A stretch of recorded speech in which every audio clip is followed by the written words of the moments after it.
Patay ang driver sang motorsiklo matapos nga nabunggoan siniyang wing van nga nagapondo sa highway kag pasulod na kuntani sa planta sang isa ka beverage company sa barangay Ungka 2 sa Pavia, Iloilo. Ang biktima ang residente sang barangay Pungtod, Cabatuan. Sa interview sang Bombo Radio kay Police Lieutenant Gary Tayongtong, ang Deputy Chief sang Pavia Municipal Police Station, iyagin pahayag nga halin sa Iloilo City kag papauli na kuntani ang biktima sang natabo ang insidente. Deklarar nga patay ang biktima bangod sa samad sa iya ulo bisan pa nga may suksok ini nga helmet.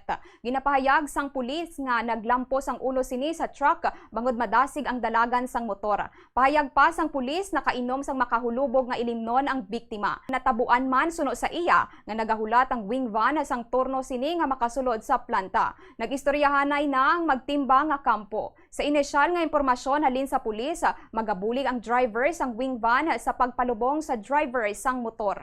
Naglampos kita ng ulo yato sa may salog na blasang truck blasa kita tadlong ya ulo. Wala naka-protect ang helmet niya kay ang sa face lang nga kundi open namo gid nang naglampos kuno ang balsang investigador ta. Dasig lagan ako no. Kasig dalagan niya kag nakainom sila eh. Sundanay sila sang bayaw niya. Upod niya man naginom amo to kanang nagpamatuod nga nakainom sila din sa sa ilaw lubrahan.